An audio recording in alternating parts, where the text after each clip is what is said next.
Look at this. A simple little plastic ball and a paddle. Harmless, right? Wrong. This little game, this innocent thing, it has turned my marriage, mine, Mark's, into a demolition derby.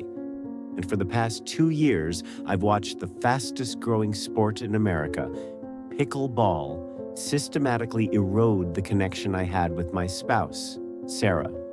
This isn't just about an hour on the court, it's about the late night texts, the secret spending, and the terrifying realization that Sarah's true passion might not be me anymore. You think I'm exaggerating? I wish I was.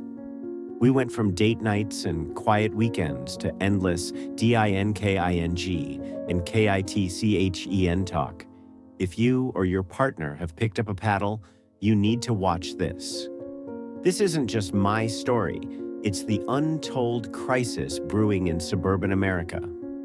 In this 15-minute video, I'm going to walk you through the subtle, insidious ways a fun hobby became a wedge. We'll talk about the toxic social scene, the financial strain, and the one terrifying night when I realized I was competing with an entire team for Sarah's affection. Stick around because the ball is in play and my marriage is on the line. To understand the danger, you need to know how innocent this all started. Sarah and I have always been that couple. We loved our routine: Friday night movie, a hike on Saturday, a quiet dinner out. We were stable, predictable, happy. Then came the summer of 2023. Our neighborhood converted 2 old, unused tennis courts into 8 beautiful, new pickleball courts. It was a community event. Everyone was excited. At first, I was supportive. I thought it was cute. Sarah said she just wanted to get a little exercise, meet some of the new neighbors. She bought a cheap paddle, some brightly colored balls, and promised me she'd only go for an hour or so, a couple of times a week. I even joked about it. I said, "Don't get too good, honey, or you'll be replacing me with a doubles partner." We laughed. That was the first red flag I totally missed. The shift from us time to her time. The first week, it was 2 hours. The next, it was 4 evenings a week. Soon, every conversation started with, "Did you see that shot I hit?" Or, "My dink game is finally coming together." It went from a light, fun hobby to a serious obsession faster than I could say kitchen line violation. And the next thing I knew, this innocent sport wasn't just taking her time, it was changing who she was. It was changing us. The transition was subtle, like a slow-motion car crash. It started with the gear. The cheap paddle was suddenly replaced by a $200 carbon fiber model. Then came the bags, the dedicated shoes, the tournament fees. Our savings account started to feel it. But the real drama wasn't the money. It was the shift in Sarah's priorities and how the social scene of the courts bled right into our home life. She made a new group of friends, what she called her Pickleball pod. They had their own group chat. My phone would buzz silently on the nightstand while Sarah was sleeping, and I'd see dozens of notifications from a chat called Kitchen Confidential. It felt exclusive. The first major fight happened on our anniversary. We had reservations at our favorite Italian spot. I bought flowers. I was excited for a night that was just us. Sarah arrived 45 minutes late. She was sweaty, hair pulled back, still wearing her court clothes. She looked beautiful, but exhausted and wired. She tried to laugh it off. "Sorry, babe." We were in the middle of a tiebreaker. You know how it is. I couldn't just walk off on my partner, Kevin. Kevin. I'd heard that name a lot lately. Suddenly, I wasn't upset about the late dinner. I was upset that Kevin's feelings about a tiebreaker took precedence over our 10th anniversary. I said, "No, Sarah, I don't know how it is. I know how our anniversary is supposed to be. It's supposed to be about us, not about you and your dinking buddy." The silence in the restaurant was thick. She didn't apologize for being late. She got intensely defensive about the game. That night, she slept on the couch. Not because I asked her to, but because she had to be up at 6 a.m. for an advanced skills clinic. The game was no longer a shared neighborhood activity. It was a secret world she preferred to mine, and the drama was just heating up. At this point, you might be thinking, "It's just a hobby, Mark. Get over it." I wish it were that simple. This isn't about a sport. It's about the ecosystem that has grown up around it and why pickleball is uniquely positioned to ruin a marriage. There are three subtle, corrosive factors at play here. First, there's the accessibility factor. It's too easy, too immediate. You can play it anywhere, anytime. Unlike golf or sailing, you don't need a huge course or perfect weather.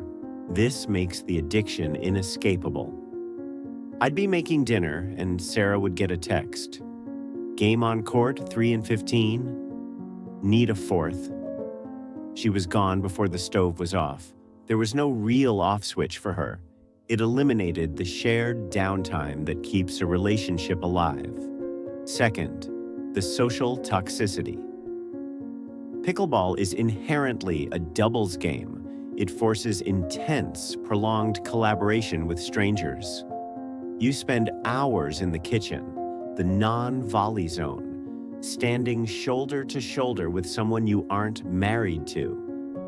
You're high-fiving, you're strategizing, you're sharing the joy of victory and the sting of defeat. This builds an intense, almost tribal bond.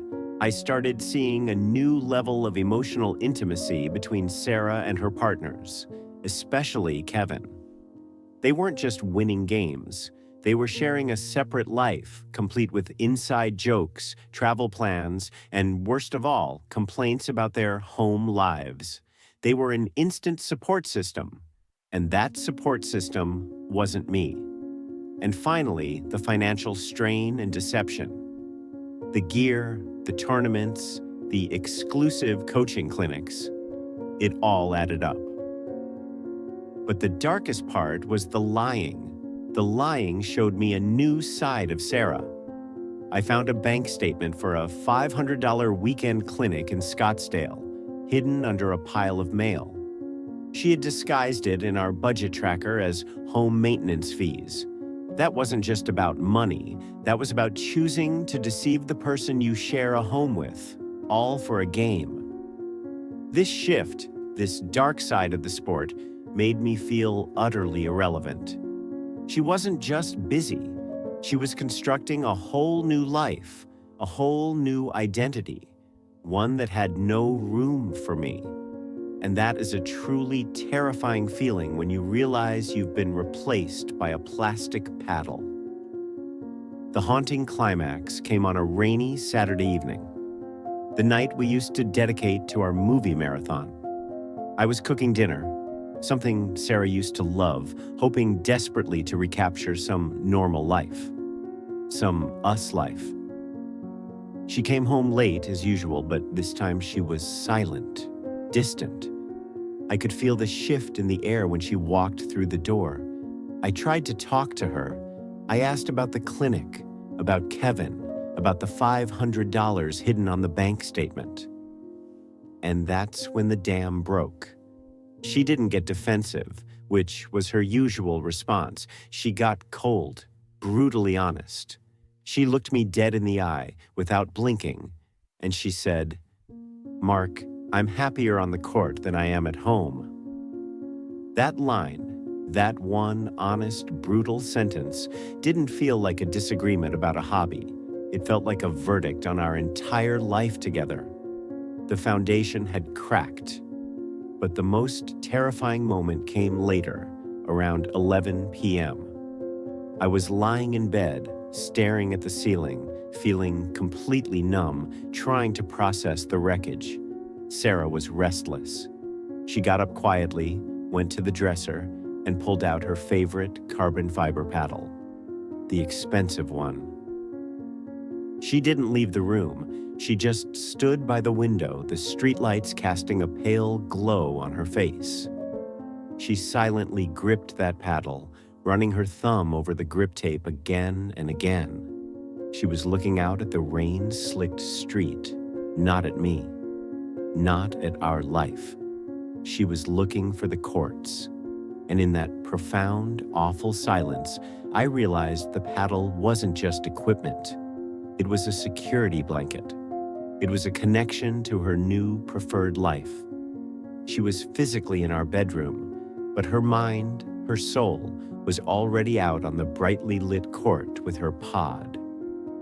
I felt an invisible third party in our marriage, a silent, plastic, perforated menace that had completely replaced me as her center of gravity.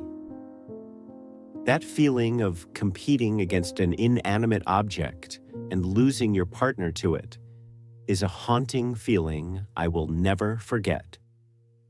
So, where does that leave Sarah and me today? It leaves us in a kind of limbo, a quiet, uncomfortable holding pattern. We still live in the same house. We still share the same bed, though often I'm asleep when Sarah finally crawls in after her latest, longest sessions. The paddle is no longer on the dresser. It's permanently in her car trunk, always ready. We haven't had the divorce conversation yet. We haven't yelled about papers or lawyers. But every time I look out the window at those courts, the bright, inviting lights across the neighborhood, I realize the conversation has already happened. Pickleball didn't just break a boundary, it created a separate life where I simply wasn't invited. My marriage isn't over by legal standards, but it's certainly not the one I started. It's now a game of waiting to see who serves the final paper. And this is why I made this video. If your partner has suddenly become obsessed with a new hobby, check the signs. The secret spending, the new exclusive social circle, the defensiveness when you question their time. Don't dismiss it as just a sport. It can be a symptom of a deeper, more profound need for escape.